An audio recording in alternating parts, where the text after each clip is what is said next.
സിനിമയെ ഇന്ന് വിഴുങ്ങുന്നത് ലഹരി. ഓരോ ഷോട്ടും കഴിഞ്ഞാൽ കാരവാനിലേക്ക് പോവുകയാണ്. അതിനുള്ളിൽ എന്താണ് നടക്കുന്നതെന്ന് ഹേമ കമ്മീഷൻ റിപ്പോർട്ടിന്റെ വെളിച്ചത്തിൽ ഡയറക്ടർ വിജി തമ്പി ചോദിച്ചിരുന്നു. അതിനു പിന്നാലെ നടൻ അശോകന്റെ പ്രതികരണം ഇപ്പോൾ ശ്രദ്ധേയമാവുകയാണ്. അശോകൻ പറയുന്നു, പണ്ടൊക്കെ സമൂഹത്തിൽ ഇടപഴകുമ്പോൾ ആവശ്യത്തിൽ കൂടുതൽ ഭയം എല്ലാവർക്കും ഉണ്ടായിരുന്നു. ഇന്ന് അതില്ല. അത് വലിയ ദോഷം ചെയ്തിരിക്കുന്നു എന്ന് നടൻ അശോകൻ.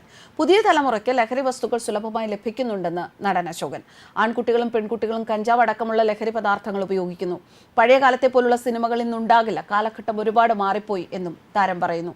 ഒരു അഭിമുഖത്തിലാണ് സമൂഹത്തിലുണ്ടായ മാറ്റങ്ങളെപ്പറ്റി നടൻ അശോകൻ തുറന്നു പറഞ്ഞത്. ഇപ്പോഴത്തെ തലമുറയുടെ ചില മോശം ശീലങ്ങൾ സിനിമയിലുമുണ്ട്. വിവാഹം പോലുള്ള മംഗളകരമായ കർമ്മങ്ങൾ ഉപേക്ഷിച്ച് ലിവിങ് ടുഗദർ പോലുള്ള കാര്യങ്ങളാണ് നടക്കുന്നത്. പിന്നെ ഒരാളോടല്ല പലരോടും ബന്ധം. അങ്ങനെയൊക്കെ ഇന്നത്തെ കാലഘട്ടത്തിൽ നടക്കുന്നുണ്ട്. അല്ലാതെ വേഷം തരണമെങ്കിൽ പല കാര്യങ്ങളിലും അഡ്ജസ്റ്റ്മെന്റിന് തയ്യാറാകണം എന്ന് പറഞ്ഞാൽ കേൾക്കുന്ന പെൺകുട്ടികളാണെന്നുള്ളത് എന്ന് തോന്നുന്നില്ല എന്നും വിജി തമ്പിയുടെ അഭിപ്രായം. കാലങ്ങൾ മാറുമ്പോൾ സാഹചര്യങ്ങൾ മാറുകയാണ്. പണ്ടൊക്കെ പെൺപിള്ളേരെ കണ്ടാൽ പഞ്ചാര അടിച്ചു നടക്കുക എന്നതൊക്കെ ഉള്ളൂ. അതിനപ്പുറത്തേക്ക് വേറെ കാര്യങ്ങളൊന്നുമില്ല. അന്നും കുഴപ്പക്കാരൊക്കെ ഉണ്ടാവും, ഇല്ല എന്ന് പറയുന്നില്ല. പക്ഷെ ഇന്നത്തെ പോലെ ആയിരുന്നില്ല. അതാണ് 90കളിലെ സിനിമകളിൽ ഞങ്ങൾ ചെയ്തിരുന്നത്.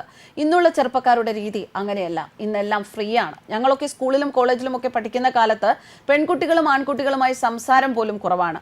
ആവശ്യത്തിൽ കൂടുതൽ ഒരു ഭയമുണ്ടായിരുന്നു. ഇന്ന് അതുണ്ടോ? ഇല്ല. ഇന്ന് പെൺപിള്ളേരും ആൺപിള്ളേരുമായി സംസാരിക്കുന്നുണ്ട്, ബൈക്കിൽ ഒന്നിച്ചു നടക്കുന്നു. അതിനപ്പുറത്തേക്കും ഒരുപാട് കാര്യങ്ങൾ നടക്കുന്നുണ്ട്. അതിപ്പോൾ എന്താണ് എന്ന് ഞാൻ പറയേണ്ട കാര്യമില്ലല്ലോ എന്ന് അശോകൻ ചോദിക്കുന്നു. അന്നൊക്കെ എല്ലാറ്റിനും ഒരു നിയന്ത്രണങ്ങൾ ഉണ്ടായിരുന്നു. കാലഘട്ടം ഒരുപാട് മാറി. പഴയ ടൈപ്പ് സിനിമകളൊന്നും നടക്കില്ല. അന്നൊക്കെ ആരെങ്കിലും പറ്റി പറയുന്നത് അവൻ ഭയങ്കര വെള്ളമടിയാ, സിഗരറ്റ് വലിയ എന്നൊക്കെ ആവും. ഇന്ന് അത് കഞ്ചാവായി. ഇന്ന് ഒരുപാട് പിള്ളേർ കഞ്ചാവാണ്. ആൺകുട്ടികളും പെൺകുട്ടികളും കഞ്ചാവ് വലിക്കുന്നുണ്ട്. ഇത് പറയുന്നതിൽ വലിയ വിഷമമുണ്ട്. സുലഭമായി അതെല്ലാം ഇവിടെ കിട്ടുന്നു. കാലം അങ്ങനെ മാറ്റത്തിലേക്ക് വന്നു. ആരെയും നമുക്ക് വിലയിരുത്താൻ പറ്റാത്ത അവസ്ഥയായി. പണ്ടൊക്കെ അങ്ങനെയുള്ള കാര്യങ്ങൾ വളരെ കുറവായിരുന്നു. അതൊക്കെ ഉപയോഗിക്കാൻ തന്നെ പേടിയായിരുന്നു. 100 പേരെ എടുത്താൽ അതിൽ 2 or 3 പേർ മാത്രമായിരുന്നു ഇതുപോലുള്ള ലഹരി ഉപയോഗിക്കുന്നത്. ഇന്ന് എണ്ണമൊക്കെ വളരെ കൂടി എന്ന് അശോകൻ അഭിപ്രായപ്പെടുന്നു. എന്നാൽ അതേസമയം ഈ വിഷയത്തെപ്പറ്റി വിജി തമ്പി സർക്കാരിന്റെ ശ്രദ്ധയിൽ ചില കാര്യങ്ങൾ പെടുത്തുന്നുണ്ട്. ഇന്നിപ്പോൾ കാരവാൻ സംസ്കാരമാണ്. ഷോട്ട് കഴിഞ്ഞാൽ നേരെ കാരവാനിലേക്ക് പോവുകയാണ്. അതിനുള്ളിൽ എന്തൊക്കെയാണ് നടക്കുന്നത് എന്ന് പറയാൻ കഴിയുമോ എന്ന് അദ്ദേഹം ചോദിക്കുന്നു. കാരവാൻ പരിശോധിച്ചാൽ മാത്രം മതി സിനിമയിലെ മയക്കുമരുന്ന് മാഫിയെ പുറത്തു കൊണ്ടുവരാമെന്നും അദ്ദേഹം കൂട്ടിച്ചേർത്തു. നടീനടന്മാരും സാങ്കേതിക പ്രവർത്തകരും എല്ലാവരും ചേർന്നിരുന്ന് ഡ്രഗ്സ് ഉപയോഗിക്കുന്നുണ്ട്. സർക്കാർ ഇതാണ് ഗൗരവത്തിലെടുക്കേണ്ടത്. IT മേഖലയിൽ ഉൾപ്പെടെ ഇതുപോലുള്ള കാര്യങ്ങൾ നടക്കുന്നുണ്ട്. സിനിമ ഒരു സെലിബ്രിറ്റി മേഖല ആയതുകൊണ്ടും അവിടുത്തെ നടീനടന്മാരെ ആളുകൾ ആരാധിക്കുന്നതുകൊണ്ടും അത് എടുത്തു പറയുന്നു. കോളേജുകളിലും സ്കൂളുകളിലും ലഹരിക്ക് അടിമപ്പെട്ടിരിക്കുകയാണ് എന്നും വിജി തമ്പി ചൂണ്ടിക്കാണിക്കുന്നു. വളരെ ഈ ഹേമ കമ്മീഷൻ റിപ്പോർട്ട് പുറത്തു വരുമ്പോൾ ചില പ്രമുഖരായ നടന്മാർ, സിനിമാ മേഖലയിൽ ഉള്ളവർ, വലിയ കുഴപ്പക്കാരൊന്നും അല്ലാത്തവർ വളരെ ഗൗരവമായി തന്നെ ഈ റിപ്പോർട്ടിൽ വന്ന ചില